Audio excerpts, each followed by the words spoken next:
ആമയുടെയും മുയലിന്റെയും കഥ പോലെ അനേകം രാജാക്കന്മാരുടെയും രാജകുടുംബാംഗങ്ങളുടെയും അവതാരങ്ങളുടെയും കഥകൾ പറയുന്നതിനെ ന്യായീകരിച്ചാല് ശരിക്കുള്ളതെല്ലാം ഇല്ലാതെയാവും. നമ്മൾ തമാശന് പറയാറില്ലേ, പുലി വരുന്നേ എന്ന് പല പ്രാവശ്യം പറഞ്ഞു കഴിയുമ്പോ യഥാർത്ഥത്തിൽ പുലി വന്നപ്പോഴത്തേക്കും രക്ഷിക്കാൻ ആളില്ലാതെയായിപ്പോയി. ഇതിന്റെ കോൺവേഴ്സ് തിയറം എടുത്തു നോക്കാം. യഥാർത്ഥത്തിലുള്ളതിനെ ആൾക്കാർ സ്വീകരിക്കാതിരിക്കാൻ കാരണം ഈ ശ്രീരാമൻ ലങ്കയിൽ നിന്ന് പുഷ്പക വിമാനത്തിൽ വന്നു. വാൽമീകി എഴുതിയ ആ ഇതിഹാസം, ആദികാവ്യം, അതുപോലെ പുരാണങ്ങളും മഹാഭാരതത്തിനും ഒരു ലക്ഷ്യമുണ്ട്. എന്താ ലക്ഷ്യം അറിയോ? കഥകളിലൂടെ കാര്യങ്ങൾ പറഞ്ഞു കൊടുക്കാം, അതിലെ ചരിത്ര പുരുഷന്മാരുടെ അനുഭവങ്ങളിലൂടെ കാര്യങ്ങൾ പറഞ്ഞു കൊടുക്കാം, അവര് പരസ്പരം കൊടുത്ത ഉപദേശങ്ങളിലൂടെ കാര്യങ്ങൾ ജനങ്ങൾക്ക് എത്തിക്കാം. അതിനകത്തെ മറ്റു കാര്യങ്ങളും, ഇപ്പൊ ശ്രീലങ്ക മുഴുവനും ഹനുമാൻ കത്തിച്ചു എന്ന് പറഞ്ഞാല് അത് ന്യായീകരിക്കാൻ പോയാൽ എന്ത് അബദ്ധമായിരിക്കും അല്ലേ? ഹനുമാന്റെ വാലില് തുണി ചുറ്റി എണ്ണ ഒഴിച്ചു. നിങ്ങൾക്ക് തോന്നുന്നുണ്ടോ ഈ നഖത്തില് ഒരു തുള്ളി മെഴുകുതിരിയുടെ ലിക്വിഡ് മെഴുക് വീണാൽ നമ്മൾ പൊള്ളി കൈ പുറത്തേക്ക് കുടഞ്ഞു പോകും. അപ്പോ ഹനുമാന്റെ വാലിൽ തുണി ചുറ്റി തീ കൊളുത്തി എന്ന് പറഞ്ഞാൽ അത് ആവശ്യമില്ലാതെ പുലിവാല് പിടിച്ചു എന്ന രീതിയിൽ വേണമെങ്കിൽ വ്യാഖ്യാനിക്കാമെന്നല്ലാതെ അത് കഥ പോലെ എക്സാജറേറ്റ് ചെയ്ത ഒരു കാര്യമാണെന്ന് പറയുന്ന അല്ലാതെ ലങ്കാപുരി മുഴുവനും കത്തി നശിച്ചു എന്നൊക്കെ പറയുമ്പോ മനോരമ്യ ലങ്ക അവിടെ മുഴുവൻ ഓലക്കുടിലായിരുന്നിരിക്കണം എങ്കിലേ കത്തി നശിക്കുള്ളൂ. അല്ലെങ്കിൽ വേറെ ഏതെങ്കിലും സിറാമിക്സോ ക്ലേയോ കൊണ്ടുണ്ടാക്കിയതാണെങ്കിൽ ഓടുകളൊക്കെ ആണെങ്കിൽ വാലിൽ നിന്ന് തീ വീണിട്ടൊന്നും നശിക്കില്ല. അപ്പൊ അത് ശരിയോ തെറ്റോ എന്നുള്ളതല്ല. മഹാഭാരതത്തിലെ ഇന്ദ്രപ്രസ്ഥം വൈഡൂര്യം കൊണ്ട് മൂടിയിരിക്കുന്നു എന്നൊക്കെ പറയാറുണ്ട്. അപ്പൊ ധാരാളം മയനുണ്ടാക്കിയ കൊട്ടാരത്തിന്റെ മഹത്വമൊക്കെ വിവരിക്കാറുണ്ട്. അതിനെല്ലാം ആ സ്ഥാനമേ കുറക്കാവൂ. അല്ലെങ്കിൽ എന്ത് പറ്റുന്നറിയോ? അതിഗംഭീരമായിട്ടുള്ള സമുജ്വലമായിട്ടുള്ള ഭാരതീയ പൈതൃകത്തെ, ഈ ഭാരതീയ പൈതൃകത്തെ ആരാധിക്കുന്നവരെ തന്നെ നശിപ്പിക്കുന്ന ഒരവസ്ഥയായിരിക്കും വരിക.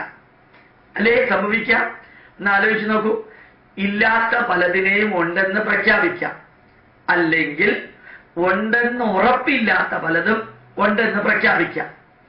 അത് പ്രസിദ്ധരായിട്ടുള്ള പ്രൊഫസർമാരും ഡോക്ടർമാരും കൂടെ പ്രഖ്യാപിക്കാം. എന്നിട്ട് അതിനു വേണ്ടിയിട്ട് 1, 2, 3 ശ്ലോകങ്ങൾ എടുക്കാം. എന്നിട്ട് പറയുന്നത് ഇന്നത്തെ ശാസ്ത്രം അന്നത്തോളം വളർന്നിട്ടില്ല എന്നും പ്രഖ്യാപിക്കാം. ഇതെല്ലാം കൂടി കേൾക്കുന്നവൻ എന്താ തോന്നുക? ഒരു സാമാന്യ വ്യക്തിക്ക് ആനയുടെ തല മനുഷ്യന്റെ കഴുത്തില് ഫിറ്റ് ചെയ്ത സർജറി പണ്ട് ഇന്ത്യയിൽ ഉണ്ടായിരുന്നു എന്ന് പറഞ്ഞാൽ നിങ്ങൾക്ക് എന്താ തോന്നുക? ഒന്ന് ആലോചിച്ച് നോക്കാം. ആനയുടെ തലയുടെ ഡയമീറ്റർ എത്രയാ? സിമ്പിളാണ് ഞാൻ പറയുന്നത്, ചീപ്പായിട്ടൊരു എക്സാമ്പിളാണ് പറയുന്നത് തന്നെ വിചാരിക്കാം. ആനയുടെ തലയുടെ ഡയമീറ്റർ എത്രയാണ്? മനുഷ്യന്റെ കഴുത്തിന്റെ ഡയമീറ്റർ എത്രയാണ്? ഇത് തമ്മിൽ ചേരുമോ? നമ്മുടെ പ്രധാനമന്ത്രിയും അത് പറയുകയുണ്ടായി. പക്ഷെ പ്രധാനമന്ത്രി ഒരു സർജൻ അല്ല, പ്രധാനമന്ത്രി ഒരു ഡോക്ടറല്ല. അദ്ദേഹം ഒരു കൺസെപ്റ്റിനെ കുറിച്ച് ചിന്തിക്കണമെന്നേ പറഞ്ഞുള്ളൂ, അത്രേ പറഞ്ഞിട്ടുള്ളൂ. പക്ഷെ സർജന്മാരും അല്ലെങ്കിൽ IIT പ്രൊഫസർമാരും അല്ലെങ്കിൽ എമറിറ്റസ് സ്കോളേഴ്സും ഇതേപോലെയുള്ള എക്സാമ്പിൾ എടുക്കുകയാണെങ്കിൽ അത് ശരിക്കും പ്രോബ്ലമാണ്. കുതിരയുടെ തലയും മനുഷ്യന്റെ കഴുത്തും തമ്മിൽ നോക്കാം, ദക്ഷന്റെ കഴുത്തിന്റെ ഡയമീറ്ററും ആടിന്റെ നോക്കാം. ഇത് കോമൺ സെൻസിന് യോജിക്കുന്നതല്ല അങ്ങനെയുള്ള കാര്യം. ഒരു മാംസപിണ്ഡത്തെ മുറിച്ച് 100 പാത്രത്തിലിട്ട് കൗരവരുണ്ടായത് എങ്ങനെയാണ് എന്ന് ചരിത്രം അന്വേഷിച്ചു പോകുന്നവർ പഠിക്കട്ടെ. എന്നെയും നിങ്ങളെയും പോലെയുള്ളവരെന്താ ചെയ്യേണ്ടത്? ആ 100 മക്കള് ഉണ്ടായിട്ടും അത് മുഴുവനും തിന്മ നിറഞ്ഞവരായതുകൊണ്ട് അമ്മയ്ക്കും അച്ഛനും അന്ത്യത്തിൽ വെള്ളം കൊടുക്കാൻ പോലും ഇല്ലാതെ വാശിയും പകയും പ്രതികാരവും അഹങ്കാരവും കൊണ്ട് ജീവിച്ച ഒരു സഹോദരന്റെ മക്കള് വളരെ കൂടുതൽ പേര്, തിന്മ നിറഞ്ഞവരുടെ അളവാണ് ലോകത്തിൽ കൂടുന്നത്, അതുകൊണ്ട് 100 പേര്. നന്മ നിറഞ്ഞവരുടെ അളവ് കുറവാണ്, അതുകൊണ്ട് 5 പേര്. അവരുടെ അച്ഛൻ ജീവിച്ചിരിപ്പില്ല. അവരാണെങ്കിൽ 2 സ്ത്രീകൾക്ക് ജനിച്ച, മാദ്രിക്ക് ജനിച്ച 2 പേര്, കുന്തിക്ക് ജനിച്ച 3 പേര്. അങ്ങനെയായിട്ട് പോലും എണ്ണത്തിൽ 7 അക്ഷൗഹിണി മാത്രം സൈന്യങ്ങൾ ഉണ്ടായിരുന്നവര് 11 അക്ഷൗഹിണി സൈന്യങ്ങളുണ്ടായവരെ തോൽപ്പിച്ച് ജയിച്ചു. അതായത് സർവൈവൽ ഓഫ് ദ ഫിറ്റസ്റ്റ് അല്ല, സർവൈവൽ ഓഫ് ദ ഗ്ലോറിയസ്റ്റ് ആണ്, സർവൈവൽ ഓഫ് ദി നോബ്ലസ്റ്റ് ആണ് എന്ന് തെളിയിക്കാൻ അവിടെയുള്ള വിവരണങ്ങൾ നമുക്ക് പ്രയോജനപ്പെടുത്താം. അപ്പൊ ധർമ്മപുത്രൻ എന്താണോ എങ്ങനെയാണോ ജീവിച്ചത് അതുപോലെ നിങ്ങൾ ജീവിച്ചാൽ നിങ്ങൾക്ക് ധർമ്മപുത്രർക്ക് ഉണ്ടായ കുറെ അനുഭവങ്ങൾ ഉണ്ടാവും. ഇങ്ങനെ ചൂത് കളിച്ചു, മദ്യപിച്ചു, അങ്ങനെയൊക്കെ ചെയ്ത ധർമ്മപുത്രർ കൂട്ടത്തിലുള്ളവർ 13 വർഷം കാട്ടിലേക്ക് പോകേണ്ടി വന്നു. കാന്താരി കണ്ണുകെട്ടി ജീവിച്ചു. കാന്താരിയുടെ മക്കളിൽ ദുർഗുണങ്ങൾ വളർന്നത് അറിഞ്ഞില്ല. അങ്ങനെ പഠിക്കേണ്ടതിന് പകരം നമ്മൾ പോകുന്നത് ആമയും മുയലും തമ്മിൽ പന്തയം വെച്ചു എന്ന് പറയുമ്പോൾ അടുത്ത ചോദ്യം, ആമയും മുയലും പന്തയം വെച്ചത് ഇന്ത്യയുടെ ഏത് ഭാഗത്താണ്? ഹരിയാനയിലാണോ, മധ്യപ്രദേശിലാണോ, കേരളത്തിലാണോ? അത് ഇമ്മെറ്റീരിയലാ. ഈ ആമയും മുയലും പന്തയം വെച്ചപ്പോ അതിന് അമ്പയറായിട്ട്, റഫറി ആയിട്ട് ഇരുന്നത് ആരാ? ഇമ്മെറ്റീരിയലാണ്. ഇവര് പന്തയം വെച്ചപ്പോൾ സംസാരിച്ച ഭാഷ ഏതാണെന്ന് ചോദിച്ചാൽ അതും കൺസിഡർ ചെയ്ത കാര്യം. കാരണം ഒരു കഥയിലൂടെ ഒരു സന്ദേശം എത്തിക്കാൻ, ഒരു അനുഭവത്തിലൂടെ ഒരു സന്ദേശം എത്തിക്കാനാണ് ആഗ്രഹിക്കുന്നത്. അതിന്റെ വരുംവരായികളല്ല. ഈ കഥകളും നമ്മുടെ ഇതിഹാസങ്ങളിൽ പറഞ്ഞിരിക്കുന്ന അനുഭവങ്ങളും പഴത്തൊലിയായിട്ട് എടുക്കണം. പഴത്തിന്റെ തൊലിയായിട്ട്. അകത്തുള്ള പഴമാണ് ആ കഥയുടെയും അനുഭവങ്ങളുടെയും സന്ദേശങ്ങൾ. ആ പഴമാണ് നമുക്ക് വേണ്ടത്, തൊലിയല്ല നമുക്ക് വേണ്ടത്. ഇപ്പൊ നമ്മൾ ചർച്ച ചെയ്യുന്നത് മുഴുവനും തൊലിയെ കുറിച്ചാണ്. എന്നിട്ട് തൊലിയാണ് പഴത്തേക്കാൾ ശ്രേഷ്ഠം എന്ന രീതിയിൽ പറയുമ്പോൾ സ്വാഭാവികമായിട്ടും ഈ നാടിന്റെ പൈതൃകത്തെ ബഹുമാനിക്കുന്നവർ തന്നെയാണ് വലിയ പ്രശ്നങ്ങൾക്ക് തിരികൊളുത്തുന്നത്. അതാണ് നാഷണൽ സയൻസ് കോൺഗ്രസിൽ സംഭവിച്ചത്. വിമാനമോ സ്പേസ് സയൻസോ ആയിട്ട് ഒരു ബന്ധമില്ലാത്ത വ്യക്തി വിമാനത്തെക്കുറിച്ചൊരു പേപ്പർ പ്രസിദ്ധീകരിച്ചു.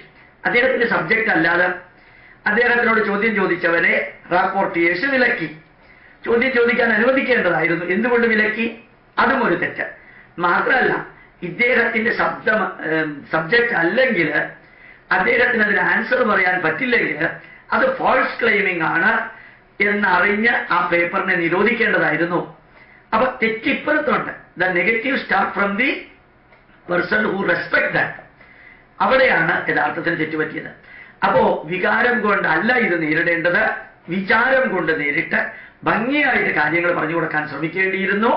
അതിനു പകരം നമ്മൾ വീണ്ടും രാമായണത്തിലെയും മഹാഭാരതത്തിലെയും പുരാണത്തിലെയും ചില വരികളെടുത്ത് അത് സയന്റിഫിക് ആയിരിക്കാം, അല്ലായിരിക്കാം, ന്യായീകരിക്കാനും ജസ്റ്റിഫൈ ചെയ്യാനും പോയാൽ, അടുത്ത കാലത്തൊരു സുവിശേഷ പ്രസംഗം കേട്ടു. ആത്മീയ യാത്രയിൽ ഒരു സുവിശേഷകൻ പറയാണ്, ആദാമിന്റെ മക്കളോട് ഈജിപ്തിലേക്ക് പോകാൻ പറഞ്ഞു.